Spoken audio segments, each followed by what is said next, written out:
जय मसीह की। प्रभु की प्रार्थना नाम एक श्रृंखला को हम कर रहे हैं। अब तक 6 वीडियो का चर्चा हमने किया है और ये हमारा 7वां वीडियो है। और इस वीडियो के लिए मत्ती का सुसमाचार उसका 6वां अध्याय उसके 13वें वचन के पहले भाग पर हम ध्यान देने वाले हैं। मत्ती का सुसमाचार 6वां अध्याय उसका 13वां वचन इस प्रकार है, और हमें परीक्षा में न ला परंतु बुराई से बचा। हमें परीक्षा में न ला, यह हमारे वीडियो का विषय है और इसको आज हम 4 भागों में करना चाहते हैं। नंबर 1, सबसे पहले हमें क्यों प्रार्थना करना चाहिए कि हमें परीक्षा में न ला। नंबर 2, हम उत्पत्ति के पुस्तक उसके 3रे अध्याय में आदम और हव्वा के परीक्षा के बारे में, और मत्ती का सुसमाचार उसके 4थे अध्याय में यीशु मसीह के परीक्षा के बारे में, इन दोनों परीक्षाओं का तुलना करते हुए हम थोड़ा सा चर्चा करेंगे। नंबर 3, हम पाप के वायदों के बारे में या प्रलोभनों के बनाए गए वायदों के बारे में चर्चा करने वाले हैं। और नंबर 4, हम परीक्षाओं से कैसे बच सकते हैं, प्रलोभनों से कैसे बच सकते हैं, इस विषय के बारे में चर्चा करने वाले हैं। तो शुरू करते हैं पहले भाग के साथ, जहां पर हम इस विषय के बारे में चर्चा करने वाले हैं कि हमें इस प्रकार का प्रार्थना क्यों करना चाहिए। हमें परीक्षा में न ला। देखो, पिछले वीडियो में हमने प्रार्थना किया था परमेश्वर से, या सीखा था कि हमें हमारे अपराधों को माफ कर, ऐसे प्रार्थना करना चाहिए। यानी एक मसीही व्यक्ति हर दिन परमेश्वर से अपने पापों की क्षमा के लिए प्रार्थना करता है। मेरे अपराधों को तू माफ कर प्रभु, ऐसे वो कहता है। एक मसीही व्यक्ति जब हर दिन इस प्रकार प्रार्थना करता है कि मेरे अपराधों को तू क्षमा कर, तो उसके अंदर एक तात्पर्य जाग उठता है कि मैं परमेश्वर को मेरे अपराधों के द्वारा दुखी न करूं, मैं उसको अप्रसन्न न करूं, क्योंकि पाप से परमेश्वर को नफरत है। नंबर 1। नंबर 2, एक मसीही व्यक्ति जैसे वो परमेश्वर में आगे बढ़ता जाता है, शुद्धिकरण के लिए तात्पर्य जो है उसके अंदर बढ़ता जाता है, ईश्वर भक्ति जो है उसके अंदर बढ़ता है, और साथ ही साथ उसके अंदर पाप के लिए एक विरोध, पाप के लिए घृणा, पाप के विषय में द्वेष इत्यादि जो है वो बढ़ता जाता है। तो एक मसीही व्यक्ति पाप के विषय में वो नफरत को पैदा करना शुरू कर देता है। इसीलिए नीति वचन उसका 8 अध्याय के 13वां वचन में इस प्रकार पढ़ते हैं, यहोवा का भय मानना बुराई से बैर रखना है। यहोवा का भय मानना बुराई से बैर रखना है। यानी एक व्यक्ति जब मसीही बना रहता है, वो उस रास्ते में आगे बढ़ता जाता है, यहोवा का भय अगर उसके अंदर बढ़ता जाता है, तो पाप से उसका शत्रुता भी बढ़ता जाता है, पाप से उसका विरोध भी बढ़ता जाता है, और इसीलिए वो प्रार्थना करता है, हमें परीक्षा में न ला। यानी हमें इस प्रकार के प्रार्थना को क्यों करना चाहिए? वो इसीलिए करना चाहिए क्योंकि हम पाप से नफरत करते हैं और हम शुद्धिकरण को चाहते हैं, और हमारे पापों के द्वारा परमेश्वर को दुखी नहीं करना चाहते हैं, और इसीलिए हम परमेश्वर से प्रार्थना कर रहे हैं कि हे परमेश्वर, हमें पापों से बचा कर रख। इस प्रार्थना में एक और अर्थ है। एक विश्वासी अंगीकार कर रहा है कि उसके अंदर अपने आप से वो ताकत नहीं है कि हर एक पाप का वो विरोध करे और उसमें से बचा रहे। वो परमेश्वर के सहायता को मांग रहा है, और वो परमेश्वर से कहता है कि परमेश्वर, मुझे आपके सामर्थ की जरूरत है, मुझे आपके आत्मा की अगुवाई की जरूरत है, आपके द्वारा चलाए जाने की जरूरत है। आप मुझे परीक्षा में न पड़ने दे, आप मुझे परीक्षा में न डाल, ऐसे वो प्रार्थना परमेश्वर से कह रहा है। नंबर 1, तो हम इस बात की चर्चा कर रहे थे कि हमें इस प्रकार के प्रार्थना को क्यों करना चाहिए। अब हम जाते हैं दूसरे भाग में, जब हम 2 परीक्षाओं का कंपैरिजन करने वाले हैं, कंपेयर एंड कॉन्ट्रास्ट करने वाले हैं। पहला परीक्षा जो है उत्पत्ति का पुस्तक उसके 3 अध्याय में है, जहां आदम और हव्वा का परीक्षा हुआ, और दूसरा परीक्षा जो है मत्ती का सुसमाचार उसके 4 अध्याय में है, जहां पर यीशु मसीह का परीक्षा होता है। इन दोनों परीक्षाओं में शैतान उपस्थित है। इन दोनों परीक्षाओं में शैतान जो है प्रलोभनों को लेकर आता है। एक परीक्षा में शैतान विजयी हुआ, आदम और हव्वा जो है पराजित हुए, लेकिन दूसरे परीक्षा में यीशु मसीह विजयी हुए और शैतान जो है पराजित हुए।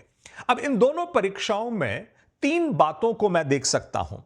नंबर 1, दोनों परीक्षाओं में शैतान जो है परमेश्वर के वचन के सच्चाई पर और विश्वसनीयता पर सवाल उठा रहा है। दोनों परीक्षाओं में परमेश्वर के वचन पर वे सवाल उठा रहे हैं, उसके सच्चाई पर और उसके विश्वसनीयता पर सवाल उठा रहे हैं। यह हमारे लिए जरूरी क्यों है? क्योंकि हमारे जीवन के प्रलोभनों में भी इसी प्रकार का काम होता है, जहां पर शैतान परमेश्वर के वचन के ऊपर हमारा जो भरोसा है उसको तोड़ना चाहता है। देखो, उत्पत्ति का पुस्तक उसके 3 अध्याय में किस प्रकार परमेश्वर के वचन पर वो सवाल उठाता है।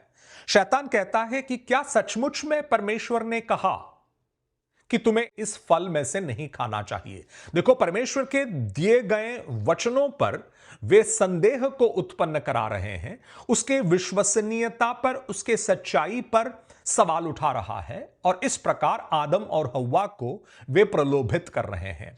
यीशु मसीह से वो कहते हैं, तू इस ऊंचाई से कूद जा, क्योंकि परमेश्वर का वचन इस प्रकार कहता है कि परमेश्वर तुझे अपने हाथों में पकड़ लेगा। यानी परमेश्वर के वचन के सच्चाई पर और विश्वसनीयता पर सवाल उठाते हुए इन दोनों जगहों पर शैतान जो है प्रलोभनों को ला रहा है। नंबर 1। नंबर 2, शैतान दोनों इन प्रलोभनों में अनाज्ञाकारिता और विद्रोह के फलों को, उसके परिणामों को वो कम करना चाहता है। Satan is trying to minimize the consequences of disobedience and rebellion. He wants to minimize the consequences of disobedience and rebellion. अनाज्ञाकारिता का, आज्ञा लंघन का जो फल है, जो परिणाम है, उसको कम करने की कोशिश जो है शैतान करता है। उदाहरण के लिए उत्पत्ति का पुस्तक उसके 3 अध्याय में आदम और हव्वा का परीक्षा करते समय प्रलोभन में शैतान इस प्रकार बोलते हैं, तुम इस फल में से अगर खाओगे तो तुम मरोगे नहीं। इसका क्या मतलब है? तुम आज्ञा का उल्लंघन करो, अनाज्ञाकारिता करो, लेकिन उसका फल जो है वो छोटा होगा, तुम मरोगे नहीं। शैतान देखो कैसे प्रलोभनों को हमारे सामने भी लाता है, जब वो हमसे कहता है कि जब तुम अनाज्ञाकारी बने रहो, जब परमेश्वर की आज्ञा का तुम उल्लंघन करो, उसका फल, उसका परिणाम उतना बड़ा नहीं होगा जैसे परमेश्वर कहता है कि वो होगा, वो छोटा सा ही होगा। यीशु मसीह से मत्ती के सुसमाचार उसके 4 अध्याय में वो कहते हैं कि अगर तुम इस बड़े बिल्डिंग से कूदते हो तो तुम्हें कोई चोट नहीं लगेगा, तुम्हें कोई हानि नहीं पहुंचेगा, क्योंकि स्वर्गदूत जो है तुम्हें पकड़ लेंगे। यानी अनाज्ञाकारिता के परिणामों को वो कम करा रहे हैं। अवज्ञा करने का जो फल है उसको वो छोटा बनाना चाहते हैं। शैतान जब हमारे जीवनों में भी प्रलोभनों को लेकर आते हैं, नंबर 1, परमेश्वर के वचन के सच्चाई और विश्वसनीयता पर वो सवाल उठाकर हमारे पास आते हैं। नंबर 2, वो जो है पाप के फलों को कम कर कर दिखाना चाहते हैं। नंबर 3, इन दोनों परीक्षाओं में जो अनाज्ञाकारिता है, जो विद्रोह है, उसके फायदों के बारे में शैतान प्रलोभनों के द्वारा दोनों के सामने ला रहे हैं। यानी उत्पत्ति के पुस्तक में शैतान आदम और हव्वा से कहते हैं कि अगर तुम विद्रोह करो, अगर तुम अनाज्ञाकारी बनो, अगर तुम इस परीक्षा के मांगों को पूरा करो तो तुम परमेश्वर जैसे बन जाओगे, you will be like God. यानी एक प्रॉमिस जो है, एक वायदा शैतान जो है प्रलोभन के द्वारा उन लोगों को दे रहे हैं और वो उसके लिए गिर भी गए। मत्ती के सुसमाचार 4 अध्याय में शैतान यीशु मसीह से कहते हैं कि अगर तुम मेरी आराधना करोगे तो मैं सब कुछ तुम्हें दे दूंगा। प्रॉमिस, मैं सब कुछ तुम्हें दे दूंगा। पाप या शैतान जो है वो वायदों को बनाता है। देखो, हमारे जीवन में भी जब परीक्षा आती है, जब प्रलोभन आता है, तो वो वायदों के साथ आता है। When temptations come into your life, it comes with promises. शैतान जो है वायदों के साथ प्रलोभनों को हमारे पास लेकर आता है। लेकिन मैं आपको यह बताना चाहता हूं कि पाप का वायदा जो है वो हमेशा झूठा होता है। प्रलोभन के वायदे जो होते हैं वो हमेशा झूठे होते हैं। The promises of sin are always false. The promises of temptations are never kept. यानी पाप जो है, प्रलोभन जो है, आपको आनंद देने का और मजा देने का वायदा करता है, लेकिन पाप जब आप करते हो तब दर्द और वेदना फल के रूप में आपको मिलता है। नंबर 1। नंबर 2, पाप या प्रलोभन आपको भरपूरी का वायदा देता है, लेकिन अंत में पाप या प्रलोभन आपको खालीपन के साथ छोड़ता है। नंबर 3, पाप या प्रलोभन जो है संतुष्टि और चैन का वायदा देता है, लेकिन अंत में पाप प्रलोभन आपको शर्म और निंदा के स्थलों में छोड़ देता है। पाप जो है आजादी का वायदा करता है। सिन प्रॉमिसेस यू फ्रीडम, लेकिन अंत में वो आपको बंधन में डाल देता है। It ultimately delivers bondage to you. पाप जो है वो खुशी का वायदा देता है, लेकिन अंत में पाप जो है, प्रलोभन जो है, वो आपको दुख में पहुंचा देता है। पाप जो है जीवन के प्रॉमिस के साथ आता है, लेकिन अंत में पाप जो है मृत्यु को प्रदान करता है। यानी पाप जो भी वायदों को बनाता है, अच्छे अच्छे वायदों को बनाता है, लेकिन पाप कभी भी उन वायदों को पूरा नहीं करता, क्योंकि पाप के अंदर वो क्षमा नहीं है। पाप के वायदे जो है, प्रलोभन के वायदे जो है, वो शैतान के बनाए हुए वायदे हैं और शैतान एक झूठा है। यीशु मसीह देखो, यूहन्ना का सुसमाचार उसका 8वां अध्याय के 44वें वचन में शैतान के बारे में क्या बोलते हैं। वे कहते हैं क्योंकि सत्य उसमें है ही नहीं। सत्य किस में नहीं है? शैतान में सत्य नहीं है। जब वो झूठ बोलता है तो अपने स्वभाव ही से बोलता है, क्योंकि वो झूठा है, वरन झूठ का पिता है। देखो, यीशु मसीह शैतान के बारे में विवरण देते हुए बोलते समय इस प्रकार बोलते हैं कि वो झूठ का पिता है, वो झूठा है। जब वो झूठ बोलता है, अपने स्वभाव से बोलता है। एक इंग्लिश ट्रांसलेशन में इस प्रकार है कि शैतान जब झूठ बोलता है वो अपने मातृभाषा को बोल रहा है। यानी शैतान के वायदे, पाप के वायदे, परीक्षाओं के वायदे, प्रलोभनों के वायदे, वो सब झूठे होते हैं, ऐसे परमेश्वर का वचन हमें सिखा रहा है। अब हम अंतिम भाग में आते हैं, जहां पर हम इस बात की चर्चा करेंगे कि प्रलोभनों से, परीक्षाओं से हमें दूर कैसे रहना चाहिए। नंबर 1, हमें परमेश्वर के वचन के सच्चाई और विश्वसनीयता पर परिपूर्ण भरोसा होना चाहिए। ऐसे मैं क्यों बोल रहा हूं? मैं इसीलिए बोल रहा हूं क्योंकि प्रलोभनों में स्टेप 1 शैतान का यह होता है कि परमेश्वर के वचन के सच्चाई और विश्वसनीयता पर वो सवाल उठाता है। हमें अपने आप से यह बोलना चाहिए कि अगर परमेश्वर का वचन मुझसे कहता है यह मत करो, तो उसका मतलब यह है कि वो मुझे नहीं करना चाहिए और वो मेरे सबसे अच्छे हित में है। अगर परमेश्वर का वचन कहता है कि मुझे ऐसा करना चाहिए, तो वैसा मुझे करना चाहिए, क्योंकि परमेश्वर का वचन जो है सच्चा है, विश्वास योग्य है और मेरे अच्छाई के लिए है। तो सबसे पहले परीक्षाओं का सामना करने के लिए परमेश्वर के वचन के सच्चाई और विश्वसनीयता और अच्छाई के ऊपर हमें भरोसा रखना चाहिए, नंबर 1। नंबर 2, हमें यह बात को अंगीकार करना चाहिए कि अनाज्ञाकारिता और विद्रोह का फल जरूर होगा।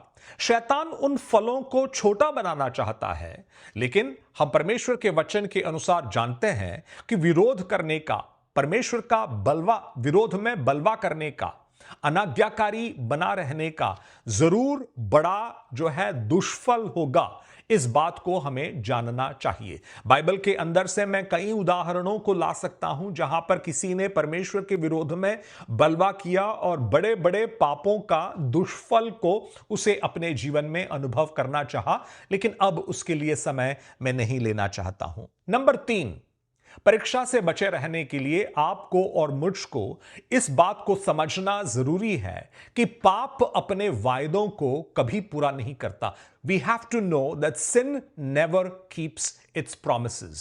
Temptations never keep its promises. इस बात को हमें अंगीकार करना जरूरी है। और नंबर 4, हमें प्रार्थना करना चाहिए कि हे परमेश्वर, मुझे परीक्षा में न डाल। और उसी विषय के बारे में प्रभु की प्रार्थना में यीशु मसीह हमें सिखा रहे हैं कि हम प्रार्थना करें कि हे परमेश्वर, मुझे परीक्षा में न डाल। उत्पत्ति का पुस्तक उसके 3 अध्याय में आदम और हव्वा के पतन का कारण एक शायद यह हो सकता है कि वे प्रार्थना नहीं कर रहे थे।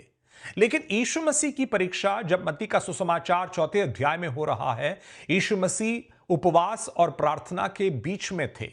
वे प्रार्थना के द्वारा शक्ति को परमेश्वर से प्राप्त कर रहे थे और इसीलिए शैतान के सारे प्रलोभनों को परमेश्वर के वचन के सच्चाई और विश्वसनीयता और अच्छाई पर भरोसा रखते हुए एक हथियार के रूप में इस्तेमाल करते हुए शैतान को वो पराजित करते हैं। तो यीशु मसीह जो है, जब हमें सिखा रहे हैं कि हम प्रार्थना करें कि हमें परीक्षा में न ला, तो यीशु मसीह पाप के बारे में, परीक्षा के बारे में और परीक्षा के फलों के बारे में बहुत कुछ हमें सिखाना चाहते हैं। मसीही भाई, मसीही बहन, आपके और मेरे जीवन में हर दिन परीक्षाओं का आना संभव है और हर दिन हम पाप कर भी बैठते हैं। हर दिन हम हमारे पापों के माफी के लिए मांगते भी हैं, लेकिन हमें यह प्रार्थना भी हर दिन करना चाहिए कि हे परमेश्वर, हमें परीक्षा में न ला, शैतान के विरोध में, मेरे युद्ध में मेरी सहायता कर। और इस विषय को हम अगले वीडियो में जारी रखेंगे, जहां पर मत्ती का सुसमाचार 6वां अध्याय उसका 13वां वचन के दूसरे भाग में इस प्रकार है, परंतु बुराई से बचा। वो अगले वीडियो के लिए रखा हुआ है। मैं विश्वास करता हूं कि यह चर्चा जो है आपको सोचने को मजबूर करेगा और परमेश्वर के और करीब आने में आपकी सहायता करेगा। परमेश्वर आप सबों को आशीष दे। प्रभु का प्रेम आपके साथ बना रहे।